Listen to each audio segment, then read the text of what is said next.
Hi everyone, DeAnn here. So today I'm going to give you an update about my fourth and final loading dose of Spinraza. But first I wanted to say hi to my nieces if you're watching. They discovered I have a YouTube channel over the weekend, and so they're giving me all kinds of critiques on how to make it better because apparently I'm very boring, which maybe I am. But I need to work on my background, which, okay, my outdoor plant isn't exactly a wonderful background. I also need a better intro, and I need to include my dog more in my videos. All wonderful advice, so look for those in the upcoming videos. They also said I shouldn't use my computer or phone for the videos. Unfortunately, cameras are a little expensive, so you're going to have to put up with that for a while. Now back to my Spinraza injection. I had it done last Thursday, which I think was the 16th. And everything went smoothly again. No side effects, no complications.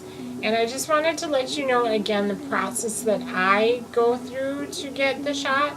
Now, there are varying techniques and methods being used, but the one that I am going with is the neural foreman approach, I think it's called. Because my spine is fused and there's no openings, they are going through the neural foreman. And that's the area, it's a natural opening that's created where your nerves branch out into your legs. And they can gain access to the thecal sac that holds the spinal fluid through that spot. Now, it's kind of weird because they go in through your side. It's for me, it's kind of right above my hip on my side. And it's they use like a 5 or a 7-inch needle to get where they need to go. And because everyone's curve is different, that makes a difference in how far they have to go as well. And they do it CT guided basically just to know where they're going and to avoid any organs or anything that would be in the way. Now for me, like my kidney's maybe an inch away from the needle, and to them I guess that's like a mile, they keep saying. So everything has gone really smoothly. I don't feel any pain. They use what they call, I think, a J-tip to numb the area. It's something they put on and it sounds like a pop can, and it just goes psh, and it numbs the area without any pain. And then when they get about halfway to 3/4 of the way, I start feeling something. So they give me more lidocaine and it numbs it right up, and I don't feel anything until when they get to the area that where the nerves come out. I do feel a little zing down to my toes, and it doesn't hurt per se, it just is like, oh, and then they know they're in the right spot. And what they do is take out 5 milliliters, I think it is, of spinal fluid, and then inject 5 milliliters of the Spinraza. And I haven't had any problems with the spinal headaches that a lot of people have complained about. And the doctor, they do everything they can to prevent that. They use a different size needle than some doctors use. And he said they go in at an angle that kind of prevents any fluid from leaking out. So all of that helps prevent those spinal headaches that some people can get. And some people choose to do some what they call caffeine loading before they get the shot. I haven't done any of that. I haven't had any problems with it. I might consider it in the future if I did get a headache. But otherwise, it's really not a big deal.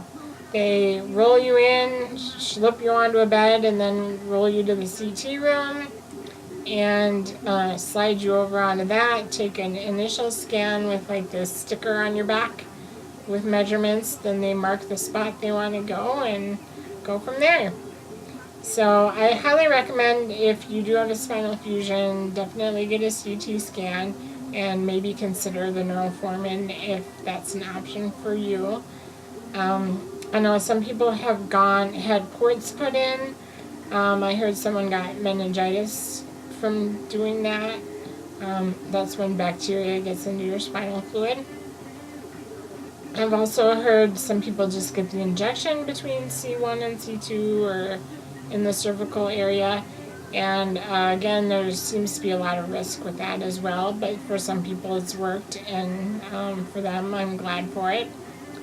Now, as far as results, again, I haven't had any oh wow moments that any improvements have like suddenly come on. Again, I still feel my muscles more, especially if I use them one day a lot, then the next day I can feel that they're a little more sore. I think that's probably a good thing. I'm also checking into getting occupational therapy or speech therapy. The trouble is that Medicare doesn't really cover it unless it's after an event, like being hospitalized. And Medicaid, having someone come to your home is a little bit tricky because you have to be considered homebound. And really, I kind of am, because in the winter I totally hibernate. But we'll see what they say about that. So I guess that's about it for now. We will talk to you again in the near future. Have a good day. Bye.